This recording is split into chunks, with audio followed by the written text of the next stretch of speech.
مسلمان بشری تقاضوں کی وجہ سے کئی دفعہ بہت ساری غلطیاں کر بیٹھتا ہے، بہت سارے گناہ ہم سے ہو جاتے ہیں، پھر اللہ فضل فرماتا ہے اور دلوں میں احساس پیدا ہوتا ہے، اور اللہ تعالیٰ بندہ مومن کو توبہ کی توفیق عطا کرتا ہے۔ اب یہ کہ توبہ کسی شخص نے کی، اللہ کے حضور وہ رجوع لایا، اس نے ارادہ کیا کہ اب وہ اپنے مالک کا فرما بردار بن کر وقت گزارے گا، نافرمانیوں سے اللہ تبارک و تعالیٰ کی بارگاہ کی جتنی بھی اس سے نافرمانی ہوئی ہے اس سے وہ سچے دل سے تائب ہوگا، تو اس کے لیے وہ کیا کرے؟ توبہ کے بعد کیا شرائط ہیں اور کیا ضروریات ہیں جس کے بعد وہ سمجھے کہ اب میں اس رستے کا مسافر بن گیا ہوں جو رستہ اللہ کی رضا کا رستہ ہے، حضور علیہ الصلاۃ والسلام کی اتباع اور پیروی کا رستہ ہے، وہ رستہ ہے جو جہنم سے بچا کے جنت کی طرف لے کر کے جائے گا۔ تو قرآن مجید نے سورہ نساء کے اندر توبہ کرنے والوں کی بابت ارشاد فرمایا کہ توبہ کرنے کے بعد والی زندگی کیسی ہو، توبہ کی شرائط کیا ہیں، توبہ کن بنیادوں پر ہے۔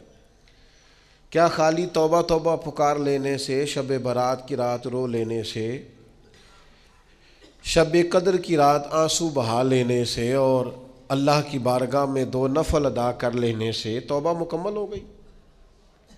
تو قرآن مجید نے یہاں توبہ کا ذکر فرمایا، اگرچہ پیچھے جو آیات ہیں اس میں تذکرہ منافقین کا ہو رہا ہے کہ منافق جہنم کے سب سے نچلے طبقے میں ہوں گے، لیکن فرمایا اگر وہ توبہ کر لیں تو توبہ کے بعد کیا کریں؟ فرمایا الا الذین تابوا، مگر وہ لوگ جو توبہ کر لیں، وَأَصْلَحُوا، اور پھر سنور جائیں، پھر اپنے آپ کو درست کریں، پھر اپنی تربیت کریں، پھر اپنی اصلاح کریں۔ اور کیسے کریں؟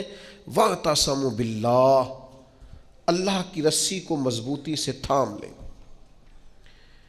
اللہ کے ساتھ جڑ جائیں، رب رسول سے رشتہ مضبوط کر لیں۔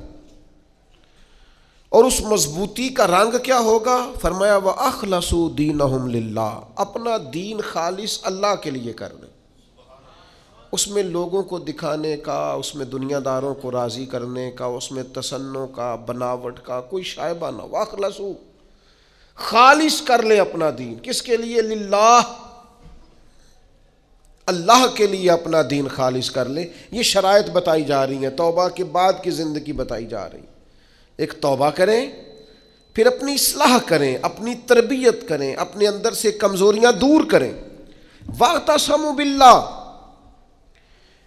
اللہ کی رسی کو مضبوطی سے تھام لیں۔ اور پھر ارشاد فرمایا کہ وَأَخْلَصُوا دِينَهُمْ لِلَّهِ، اپنا دین خالص کریں اللہ کے لیے۔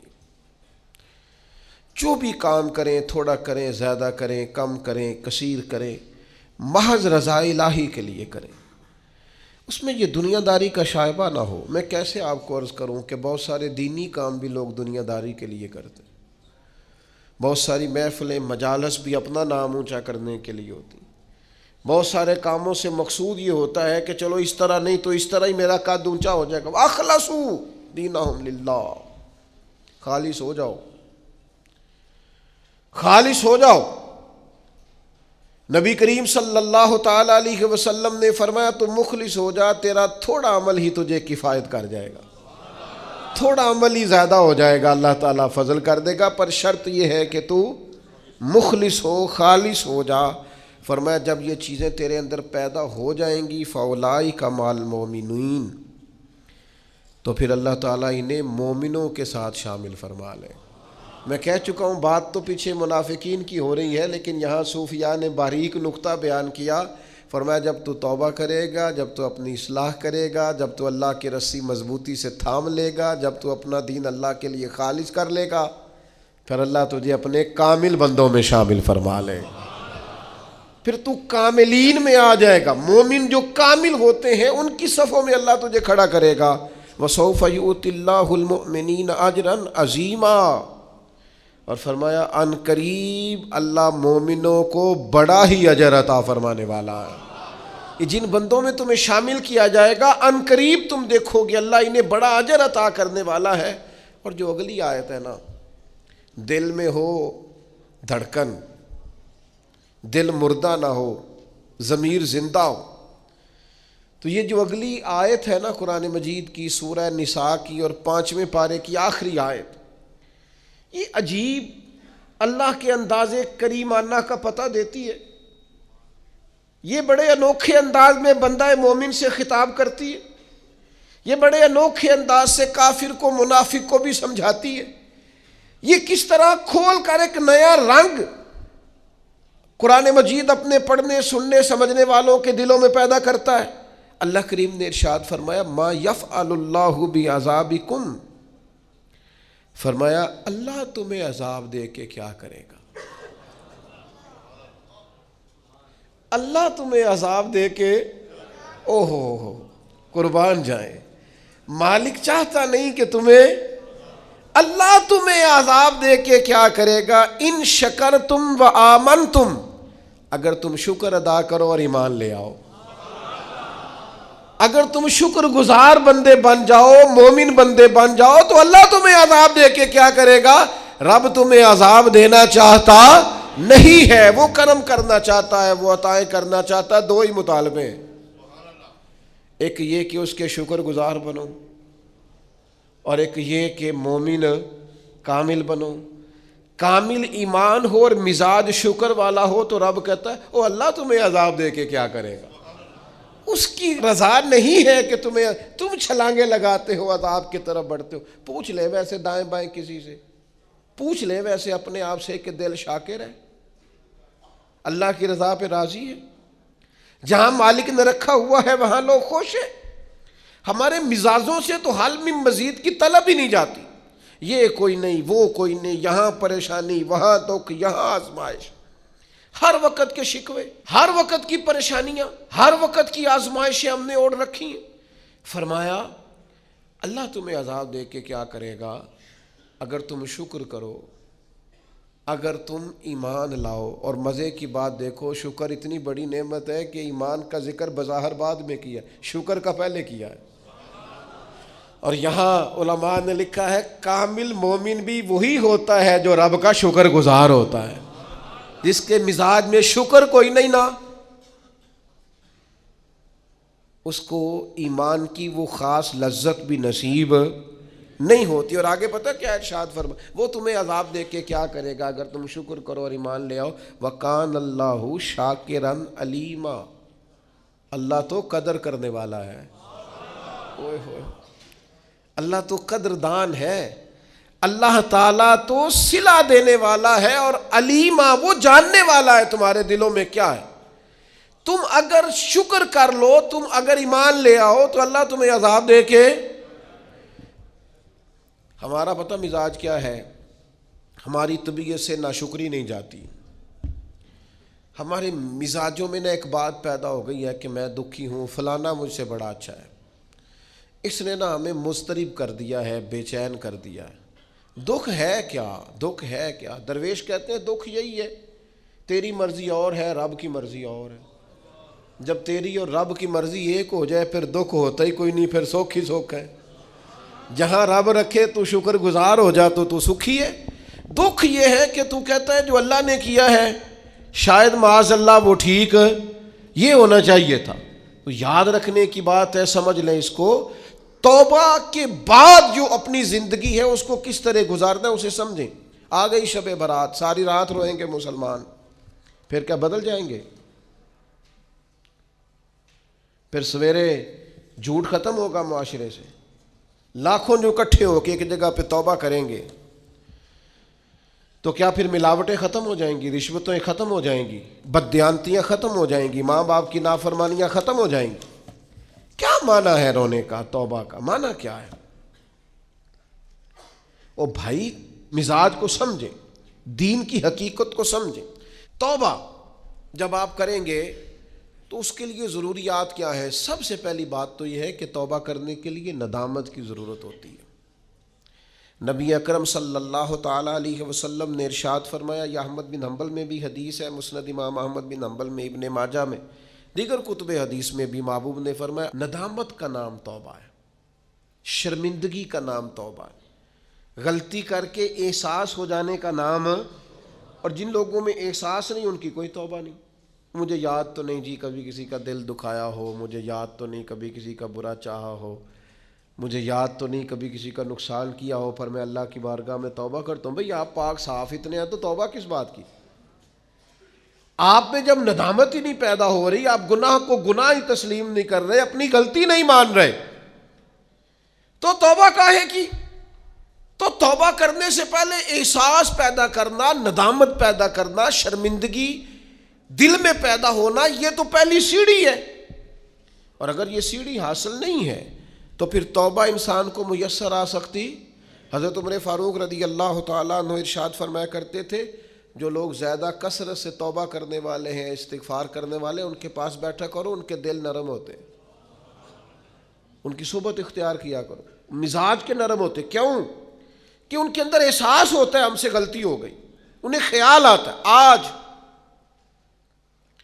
ہمارا سب سے بڑا مسئلہ یہ ہے کہ ہمیں احساس ہی نہیں اپنی غلطیوں کا۔ مومن کی شان یہ ہے کہ وہ رائی کے دانے کے برابر کبھی غلطی کرے تو اسے پہاڑ محسوس ہوتی ہے، اوہ مجھ سے تو بڑا گناہ ہو گیا۔ اور منافق کی علامت یہ ہوتی ہے کہ پہاڑ کے برابر گناہ کرتا ہے تو رائی سمجھتا ہے، کہتا ہے کچھ بھی نہیں، ساری دنیا نہیں کرتی، پھر کیا ہو گیا؟ ہو جاتا ہے انسان نہیں۔ مومن ڈرتا ہے، احساس ندامت ہر وقت اسے بے چین رکھتا ہے۔ اللہ کے بندے ہمیشہ ندامت کے ساتھ رہتے ہیں۔ دلوں میں احساس تو پیدا کریں، طبیعت تو ہو یار کہ مجھ سے غلطی ہوئی ہے۔ سیدہ عائشہ صدیقہ فرماتی ہیں، حضور نے فرمایا جو بندہ اعتراف کرتا ہے نا، مالک مجھ سے غلطی ہو گئی، اعتراف گناہ کر کے معافی مانگتا ہے، تاب اللہ علیہ، اللہ اس کی توبہ کو قبول فرما لیتا ہے۔ اعتراف ہی نہیں، ہم نے جرم کیا ہی کوئی نہیں، ہمارے اندر کوئی غلطی ہے ہی نہیں سرے سے۔ جب ہم یہ ماننے کو تیار نہیں تو پھر مجھے بتائیے معنی کیا ہوا؟ اور دوسری بات قرآن نے کہی، وَأَصْلَحُوا، پھر وہ اپنی اصلاح بھی کرے، پھر گناہ چھوڑ دے جس سے توبہ کی، پھر دوبارہ اس خطا کے پاس نہ جائے۔ پکا ارادہ تو کرے کہ آج کے بعد دوبارہ یہ جرم نہیں کرنا، لیکن توبہ بھی خوب کی، شب برات کی ساری رات روئے، عمرہ بھی بہت کثرت سے کیا، وہاں جا کے بھی بڑی معافیاں مانگی، لیکن واپس آ کے وہ گناہ چھوڑا ہی نہیں۔ وہ جس غلطی کی توبہ کی تھی اس کی اصلاح ہی نہیں کی، اپنے آپ کو بدلا ہی نہیں۔ تو بھائی بچہ چھٹیاں کر کے آتا ہے، استاد کہتا ہے میں تمہیں کلاس میں نہیں رکھوں گا، یہاں سے نکل جاؤ، تو وہ طالب علم کہتا ہے کہ استاد جی آئندہ چھٹی نہیں کروں گا، آئندہ چھٹی مجھے معاف کر دیں، میں آئندہ غیر حاضری۔ یہ کیا ہے؟ یہ اس کی توبہ ہے۔ اگر وہ کہے کہ جناب آپ معاف بھی کر دیں پر اگلے ہفتے 2 چھٹیاں میں نے دوبارہ بھی کرنی ہے، تو استاد رکھ لے گا؟ تو اسے کہیں گے تو فارغ ہے۔ وہ یقین دلاتا ہے، پھر اپنی اماں سے سفارش کراتا ہے، فون کراتا ہے، ابا جی کا فون کراتا ہے، گھر سے وہ کسی سفارشی کو لاتا ہے، کہتا ہے جناب یہ مہربانی کریں، یہ میں ان کو ساتھ لایا ہوں، میں آئندہ چھٹی غلطی ہو گئی، بھول گیا تھا۔ وہ بار بار کہتا ہے جی آج کے بعد ہوا تو جو مرضی کر لیجئے گا، آج کے بعد اگر غلطی ہوئی تو پھر آپ جو مرضی فیصلہ کیجئے گا۔ یہ غلطی آئندہ نہ کرنے کا ارادہ توبہ ہے۔ لیکن ساری رات شب برات پہ رو کے سویرے ہی دکان کھولتے پہلا جھوٹ بول دینا اور کہنا میں توبہ کر کے آیا ہوں۔ تو حضرت ذوالنون مصری رحمت اللہ تعالیٰ علیہ فرماتے ہیں گناہ سے باز آئے بغیر توبہ کرنا جھوٹے لوگوں کا طریقہ ہے۔ یہ رب سے بھی جھوٹ بول کے آیا رات کو، اس کا پورا ارادہ نہیں تھا توبہ کا، اس لیے کہ گناہ چھوڑنے کا ارادہ ہی نہیں، باز آنے کا پروگرام ہی نہیں۔ اس کا استغفار، اس کی توبہ، یہ جملے تھے، یہ لفظ تھے، یہ زبان کی ادائیگی، قلب اور روح کے ساتھ اس نے توبہ نہیں کی۔ میرے بھائیوں، وقت ہمیں میسر آ رہا ہے، ارادہ کریں نا خطائیں چھوڑنے کا۔ اب کتنی دیر تک بہت سارے حالات بدل گئے، عمریں بڑھ گئیں، بات آگے نکل گئی۔ امام غزالی فرماتے ہیں جس کی عمر 40 سال ہو گئی، اور ابھی بھی وہ گناہ سے باز نہیں آیا، اس کا مطلب یہ ہے کہ وہ اپنے لیے جہنم کا فیصلہ کر چکا ہے معاذ اللہ، اس نے ارادہ کر لیا ہے کہ جانا ہی گویا دوزخ میں، اللہ کی نافرمانی پر کمر بستہ ہو گیا۔ تو دوسری شرط یہ ہے کہ ارادہ کیا جائے کہ میں آج کے بعد یہ والا عمل نہیں کروں گا۔ اور میں نے چھوٹے بچوں کو جو ابھی 15-18 سال کی عمر میں ہوتے ہیں، میں نے انہیں دیکھا ہے کہ وہ اساتذہ کو اور والدین کو کیسے مناتے ہیں، وہ اپنے بڑوں کو کیسے مناتے ہیں، وہ کیسے یقین دلاتے ہیں، کہتے ہیں آج کے بعد دوبارہ آپ مجھے یہ غلطی کرتے تو محسوس ہوتا ہے۔ پھر ان پر بڑے سخت ترین اساتذہ کو بھی رحم آتا ہے، کہتے ہیں یار کہہ تو رہا ہے، آخر بچہ ہے، چلو بھول گیا تھا، رکھ لو، خیال آ جاتا ہے۔ تو جب تک یہ کیفیت پیدا نہیں ہوتی اتنی دیر تک شب برات کی شام ہاتھ اٹھانے کا مقصد سمجھ میں نہیں آتا، دعا مانگنے کا مقصد سمجھ میں، آپ نے پختہ ارادہ ہی نہیں کیا۔ پھر تیسری بات توبہ کے مسئلے میں ہمارے علماء نے یہ لکھی ہے کہ گناہ جس طرح لوگ ڈٹ کے کرتے ہیں اور ڈھٹائی سے کرتے ہیں، تو توبہ والے معاملے میں بندے کو ذرا ڈٹنا چاہیے، کچھ دن اسے پریکٹس تو کرنی چاہیے، جد و جہد تو کرنی چاہیے، کوشش تو کرنی چاہیے۔ اللہ کہتا ہے تو ہمت کر، رب تیری مدد فرمائے گا۔ ان الذین قالوا ربنا اللہ ثم استقاموا تتنزل علیہم الملائکہ، جو کہے گا اللہ میرا رب ہے پھر ڈٹ جائے گا، اس کی مدد کے لیے اللہ فرشتے بھی نازل فرما دے گا۔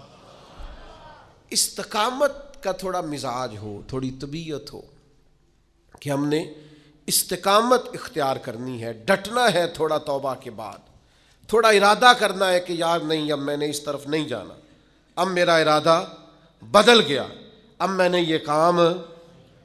ایک صحابی تھے تو فرماتے ہیں کہ میں توبہ کرنے سے پہلے ایک خاتون کے ہاں آیا جایا کرتا تھا، پھر اللہ نے مجھے توفیق دی، میں توبہ کر گیا اور کلمہ پڑھ گیا، اور جب میں حضور کی بارگاہ سے ہو کے واپس آ رہا تھا تو وہ رستے میں مجھے آوازیں دے رہی تھی، لیکن جب میں نظریں جھکا کے اس کے پاس سے گزر گیا تو مجھے کہنے لگی تم وہی نہیں ہو؟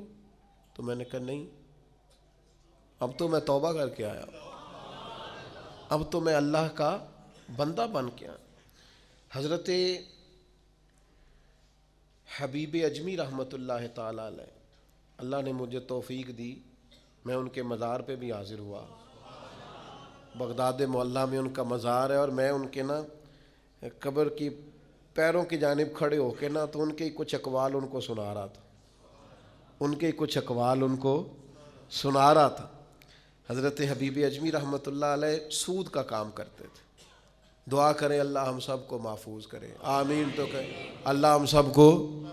اب لوگوں نے بغلوں میں فتوے بھی رکھ لیے ہیں، کل پرسوں میرے پاس ایک صاحب فتویٰ لے کے آئے، فلانے مولانا صاحب نے کہا فلانی بینک کا سیونگ اکاؤنٹ بھی ٹھیک ہے، یہ میری بغل میں فتویٰ ہے تو یہ آپ پڑھ لیں۔ میں کیا تو مینو کو پوچھنا آیا جی تو تیرے کو فتویٰ جو ہے، ایک بندے کو فتویٰ مل گیا ہے اور اس نے پکڑا ہوا ہے بغل میں ہے، میرے پاس کیوں آیا ہے؟ کہنے لگا جی آپ کیا کہہ رہے ہیں؟ میں کیا تو تاں آئے ہیں تو مطمئن نہیں مولوی دی گل تے، اگر تو مطمئن ہوتا تو تصدیق کرنے، تو یہ جو مطمئن نہیں ہے نا اس کا مطلب ہے کہ بات کے اندر شک ہے، اس گل چ رولا ہے۔ تو میں کیا رولے والی گل چنگی، تو میں کیا فتویٰ دوبارہ لپیٹ کے جیب چ پا، تو دا سیونگ اکاؤنٹ ٹھیک ہوندا ہے؟ کہندا جی سمجھ نہیں آئی تاں تے آیا۔ میں کہا بس ٹھیک ہے تینوں پھر سمجھ آ گئی ہے، جیڑی سمجھ نہیں نہ آئی ہے دا مطلب ہے سمجھ آ گئی، یہ سمجھ لے آپ چھوڑیں۔ میں کسی کا نام نہیں لیتا، کوئی بات نہیں کرتا، میں آپ کو بخاری کی حدیث سناتا ہوں، نبی پاک علیہ السلام نے فرمایا ایک حلال ہے وہ بھی واضح، ایک حرام ہے وہ بھی واضح ہے، ایک میں شک ہے کہ پتہ نہیں حلال ہے کہ پتہ نہیں حرام ہے۔ میرے کریم محبوب نے فرمایا تم نے شک والی چیز سے بھی بچنا ہے، شک سے بھی تم نے بچنا ہے، اس لیے کہ مسلمان طیب اور طاہر کا قائل ہوتا ہے، وہ پاکیزہ مزاج ہوتا ہے، پاکیزگی کا قائل ہوتا ہے۔ بھائیو یہ بچیں، یہ رزق حرام اتنا نقصان کرتا ہے کہ انسان کا اللہ سے رشتہ کمزور کر دیتا ہے۔ لقمہ حرام سے پوری پرہیز، پوری زہر کی طرح اس سے پرہیز کریں، تیزاب کی طرح اس سے بچیں، تب جا کے انسان کی روحانی زندگی کچھ آگے بڑھنی شروع ہوتی ہے۔ توبہ سچی اخلاص والی، سنورنے والی اور استقامت والی کہ میں نے پھر دوبارہ یہ عمل نہیں کرنا. اور عادتیں بدل جایا کرتی ہیں، عادتیں بدل. عادی تھے لوگ شراب کے، پر حضور نے فرمایا حرام ہے، تو پھر دوبارہ کوئی قریب بالکل جن چیزوں کی 100% کوئی منع کرنے والا نہیں تھا ان کو اشاروں سے منع کیا میرے نبی پاک نے. تو یہ بندہ مومن کی شان ہوتی ہے. پھر وہ اتنے پکے ہوئے کہ دوبارہ ان چیزوں کے قریب تو توبہ کریں، لیکن پھر اس پر ڈٹیں. اور تیسری بات یہ ہے کہ اصلاح احوال کریں توبہ کے بعد، اپنی اصلاح کریں، اپنی تربیت کریں، اپنے اوپر توجہ دیں. ڈاکٹر 2 قسم کے چارٹ دیتے ہیں مریض کو، ایک یہ کہ یہ چیزیں نہیں کھانی، اور ایک یہ کہ یہ والی آپ نے کھانی ہے، یہ آپ کے لیے. وہ کہتے ہیں تم نے تلی چیز نہیں کھانی، تم نے تیزابیت والی نہیں کھانی، آئلی چیزیں نہیں کھانی، اور سلاد ضرور کھانا ہے، پھل کا استعمال ضرور کرنا ہے.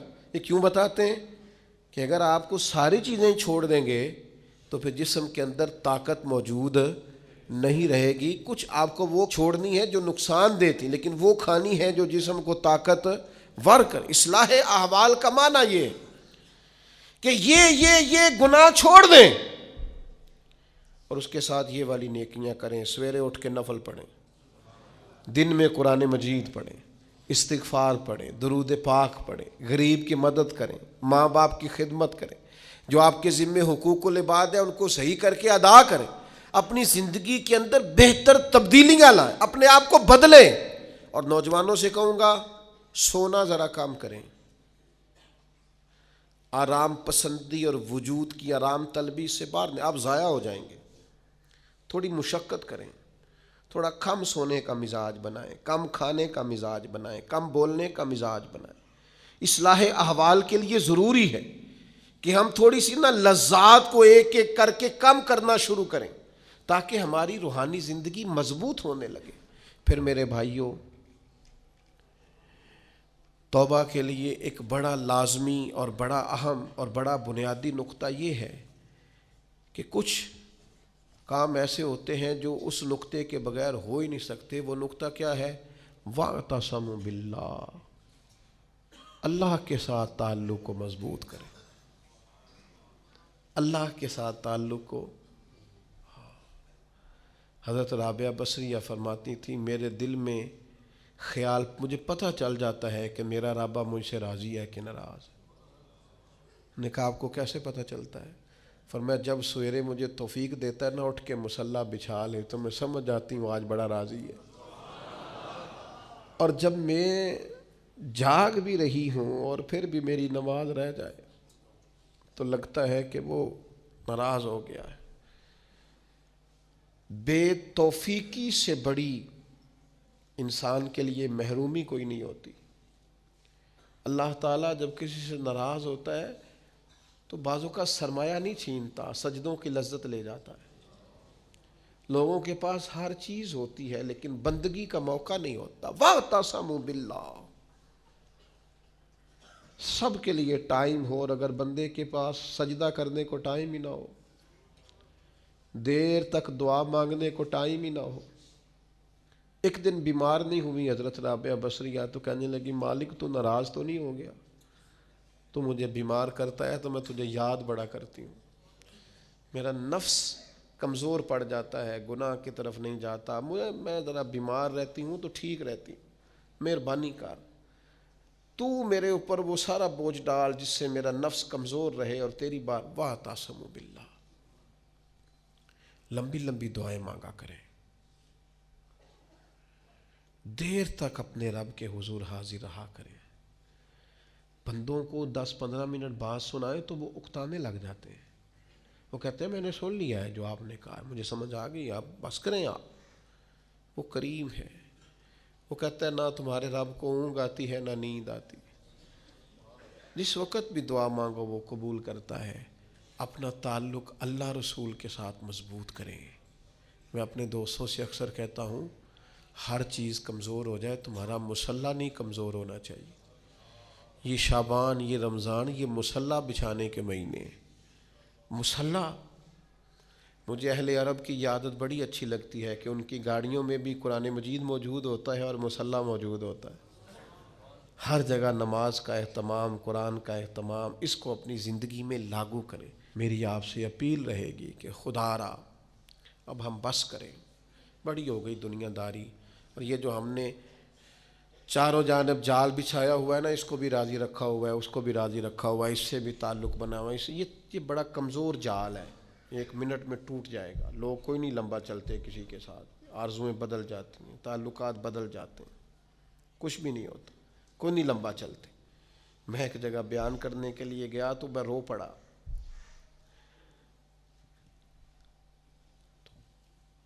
انہوں نے مجھے ایک مشہور خطیب کا بتایا کہ ہمارے پاس وہ ہر سال آیا کرتے تھے، تو میں نے کہا اب کیوں نہیں آتے؟ کہنے لگے وہ بیمار ہو گئے۔ میں نے کہا دوبارہ کبھی پتہ لینے گئے ہو؟ کہا نہیں۔ اور میں نے کہا بیچارہ بیمار ہوا ہے، تم نے تو زندگی میں ہی چھوڑ دیا، مرنے کے بعد کیا حال ہوگا؟ لوگوں کو تو اس شہرت سے اور اس واہ واہ سے دلچسپی ہوتی ہے، وہ چمکتے ہوئے آفتاب سے، کبھی سورج ڈوب جائے تو کوئی یاد کرتا ہے اسے، کبھی چاند چلا جائے تو کوئی یاد کرتا ہے۔ او پئیاں دس دیاں قبراں جنہاں تے پھول پے، ادھروں کوئی نہیں جی آمدہ تے ادھروں لکھاں گئے۔ ایک بزرگ اپنے بیٹے کے ساتھ قبرستان گئے تو ایک پرانی قبر پہ بیٹھ گئے اور بیٹھ کے رونا شروع کر دیا۔ پرانی قبر تھی، ٹوٹی ہوئی تھی۔ کہنے لگا ابا جی کیا ہوا، آپ کیوں رو رہے ہیں؟ تو بزرگ تھے نا، اہل معرفت میں سے تھے۔ کہنے لگے پتر کچھ نہیں نا، تو 25 سال سے میں آ رہا ہوں، اس قبر پر میں نے کبھی مٹی ڈلی ہوئی نہیں دیکھی، اس پر کبھی کسی کو پھول ڈالتے نہیں دیکھا، کبھی نہیں دیکھا کوئی اس قبر کے پیروں کی جانب کھڑا ہو کے فاتحہ پڑھ رہا، کبھی نہیں دیکھا کوئی یہاں آیا ہو۔ تو لوگ تو کہنے لگے 20-25 سال تو مجھے بیت گئے۔ ان کا بیٹا مجھے بتانے لگا کہ ابا جی بڑا روئے، والد صاحب کہنے لگے کہ پتہ نہیں ہمارے ساتھ کیا ہونے والا ہے، آتے ہی نہیں لوگ، بھول گئے۔ آپ چلے جائیں قبرستان میں، کئی قبریں شکوہ کریں گی کہ کوئی نہیں آیا، زمانہ بر مزار ماں غریباں۔ یہ جہانگیر کی قبر پہ لکھا ہے کہ میں غریب ہوں، میری قبر پہ تو بلبل بھی کوئی نہیں آتی، کوئی بلبل ہی گیت سنا جائے آ کے، کوئی پروانہ ہی نہیں آتا۔ لیکن بادشاہاں نہ امیراں دے، دیوے بل دے صدا فقیراں دے۔ وہ حضرت پیر میر علی شاہ پاک پتن گئے تو نعرے بڑے لگ رہے تھے بابا صاحب کے، تو کہا یہ کیا ہے؟ فرمایا قرآن سچا ہو رہا ہے۔ رب نے کہا تھا فاذکرونی اذکرکم، مجھے یاد کرنا میں تمہیں یاد کروں۔ فرید نے ساری زندگی اللہ اللہ کی ہے، اب دنیا دیکھو ان کو یاد کر رہی۔ تو میرے بھائیوں، ہم نے توبہ کرنی ہے، لیکن پھر سنورنا ہے، پھر اخلاص پیدا کرنا ہے، پھر اللہ سے جڑنا ہے، پھر اپنے معاملات کو درست کرنا ہے۔ اللہ تعالی ہمیں سمجھنے کی توفیق دے۔